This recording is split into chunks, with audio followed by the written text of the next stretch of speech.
Bob Newby, also known as Bob the Brain or Bob Newby Superhero, was born in the early 1940s in Maine. He spent much of his early childhood there until he was a preteen when he moved to Hawkins, Indiana. He attended Hawkins Middle School and later Hawkins High School, where he developed a crush on a classmate named Joyce Byers. Bob was likely a social outcast with a keen ability for solving puzzles and understanding technology. He had a passion for tech as early as his middle school years and started a petition and fundraiser to start the AV Club at his school, an organization that would last well beyond his tenure there. It's because of these skills that when RadioShack first opened in Hawkins, Bob became an employee, climbing the ranks to store manager. Being originally from Maine, being a social outcast, and being able to see patterns and solve puzzles that others cannot gives Bob many common traits found in the characters from the Stephen King universe. Bob might even have a little bit of the shine, the psychic and clairvoyance ability most prominently featured in Stephen King's The Shining. To find out how Bob could be a Stephen King character, stick around to the end of this video. This video is sponsored by Audible.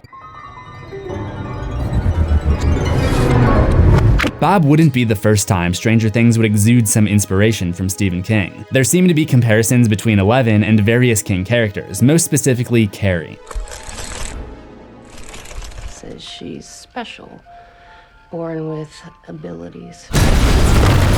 Abilities? You read any Stephen King? The Stranger Things creators, the Duffer Brothers, have made it very clear that Stephen King is a direct inspiration for much of what they do. In an interview at the Emmy Awards in 2017, after the release of Stranger Things Season 1, they share what an impact Stephen King had on them and the show.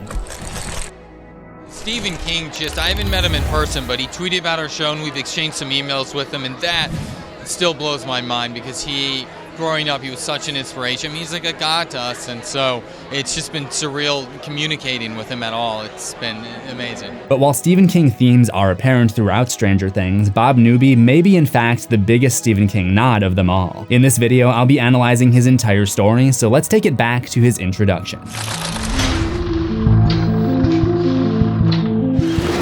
In October 1984, just before Halloween, Bob appears in the general store, and he asks Joyce Byers if they have jack-o'-lantern buckets in any other colors besides orange. He does this to get Joyce alone so they can make out in the stockroom like teenagers. This objectively bad pickup line and their familiarity with each other makes it clear that they've been in a romantic relationship for a little while. As they talk in the storeroom, Bob expresses that he feels like a teenager again, but that when he was an actual teenager, Joyce had no idea that Bob even existed, despite them going to the same school. This indicates that Joyce was more popular in high school, and it's hinted that Bob might have been bullied. How's Bob the Brain? Don't call him that. Sorry, old habit. The stereotypes carry over into their adulthood. Hopper is the sheriff, and Bob is the store manager for RadioShack. They're effectively the jock and the nerd of the real world. High school never ends. This would make Bob very similar to the members of the Losers Club in It, as they are also social outcasts who are targeted by Henry Bowers, and similar to Carrie from the novel Carrie, in that she's a complete outcast who is tormented by the other students. Or Arnie Cunningham from Christine. The list goes on and on. Bob's excitement about being with his dream girl from high school makes it seem like he would have been very awkward around girls as a teenager. I'm reminded of how the boys are with Beverly Marsh from It. Poindexter, next day's function, high-class luncheon, food is served and you're stone cold munching. But being an outcast is only the first trait that makes Bob very Stephen King-esque. He starts to suggest to Joyce that she should move her family out of Hawkins, mentioning that his parents are thinking of selling their house in Maine. The fact that Bob's family has a house in Maine means Bob probably spent some of his childhood there. Many of Stephen King's stories take place in different parts of Maine, from It taking place in the fictional town of Derry to The Dead Zone set in another fictional town of Castle Rock, along with many other Stephen King stories. So Bob probably grew up in an environment very similar to that of a lot of Stephen King characters. Unfortunately, Joyce rejects this idea, so his parents' home in Maine is never mentioned again. One morning, Bob gives Joyce's son Will a ride to school. By this point, Bob knows that Will has gone through something bad, but he doesn't know exactly what. He suspects that Will is having nightmares or something along those lines and offers guidance by telling a story. He describes meeting a clown at a fair when he was a kid. The clown's name is Mr. Baldo. Baldo happens to sound very similar to Bozo, who, as I mentioned in my horror history episode on Adrian Mellon from It, was one of the influences that Stephen King attributes to creating one of his most iconic monsters, Pennywise. Even the voice that Bob imitates when describing Mr. Baldo is very similar to Pennywise from It and It Chapter 2. Hey kiddo, would you like a balloon? I bet I could cheer him up. I'll give him a balloon. But Bob's clown imitation is not the only detail that would make it seem like Bob may have encountered a creature very similar to Pennywise. As a Stranger Things fan, you may have assumed after watching the series, reading the comics, and watching my videos on the show that you had experienced it all. But you haven't. Not until you've completed the Stranger Things officially licensed novels. These stories, available on Audible, detail the truth behind Eleven's mother, secrets about Hopper's old life in New York City, Robin's sophomore year of high school, and Max's life in California. As I've discussed many times on this channel, Stranger Things, with its psychokinetic heroes and otherworldly monsters, is heavily inspired by the works of Stephen King. So it's fitting that these paranormal stories should find their way onto a medium like Audible. Audible offers an incredible selection of audiobooks across every genre, including lots of horror. If you still can't get enough Stranger Things, there are also tons of free podcasts and other viewing companion pieces. Audible Premium Plus gives you a free title every month, or 2 if you already have Amazon Prime, and those titles are yours to keep. But there's also the Plus catalog, which gives you access to thousands of titles that you can just listen to without spending a credit. Audible is giving CZsWorld viewers 30 days for free, cancel anytime. Just go to audible.com/CZsWorld or text CZsWorld to 500-500. Link in description, audible.com/CZsWorld.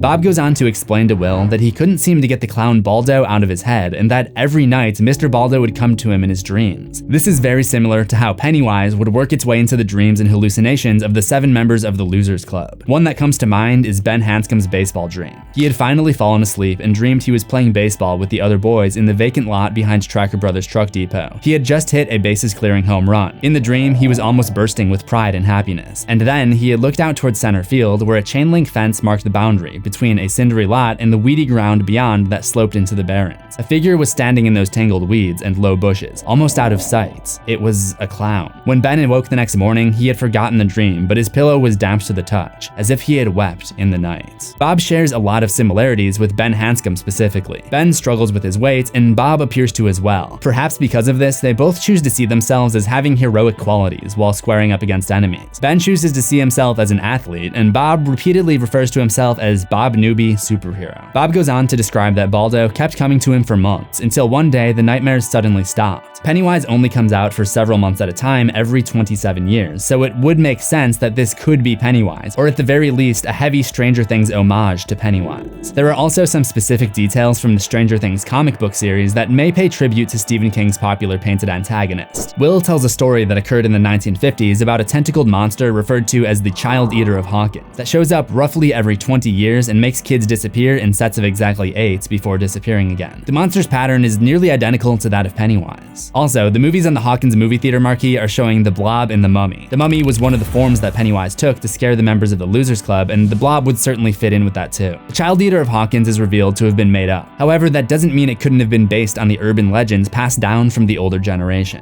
But back to the conversation with Bob and Will in the car. Bob goes on to explain that he truly defeated Baldo by refusing to run away anymore. Well, I fell asleep, and just like always, Mr. Baldo came to me. I said, "Go away. Go away!" Just like that, he was gone.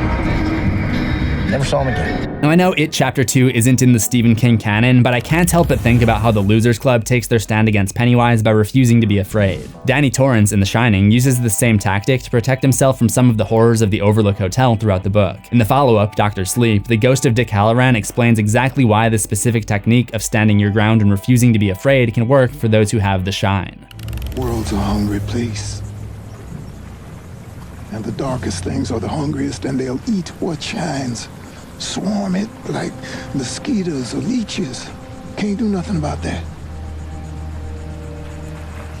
What you can do is turn what they come for against them. This explains why Bob standing his ground and yelling "go away" repeatedly to Mr. Baldo would have worked if he had some shine to him. Unfortunately, this stand your ground tactic does not work out for Will. Bob once again exhibits a potential shine later when he drops by Joyce's house under the impression that Will is sick and offers Will some mind teasers. It's here that Joyce suddenly realizes that Bob has a unique skill for solving puzzles and being able to see what others can't when it comes to finding solutions. She asks him to help figure out what Will's drawings mean, of course not sharing with him that Will is partially possessed by the Mindflayer and that these drawings are coming from that part of Will's brain, but Bob is a nice guy and goes along with it anyways. Sure enough, Bob is able to see what others can't.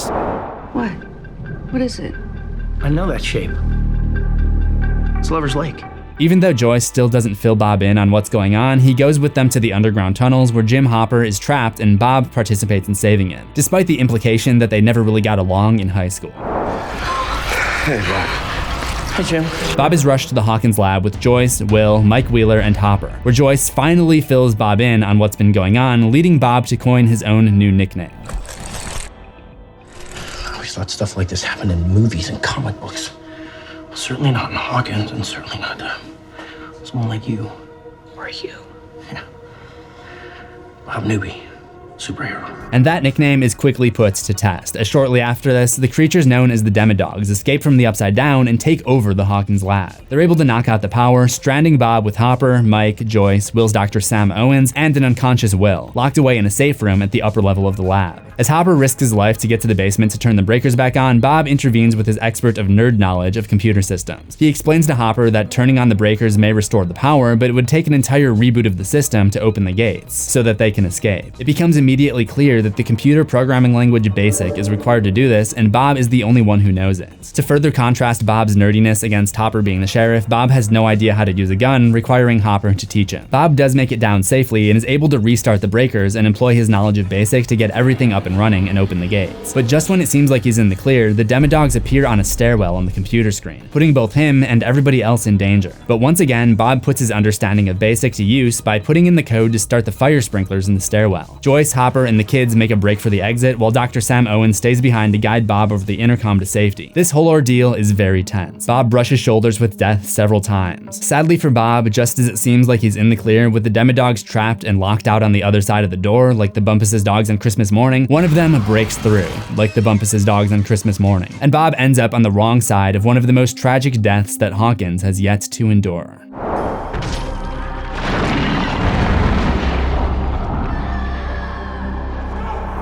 But Bob's memory perseveres. It is surprisingly Mike Wheeler who mourns Bob after he's gone and points out that it was actually Bob who originally started the AV club that the kids have been so active in for the past 2 years.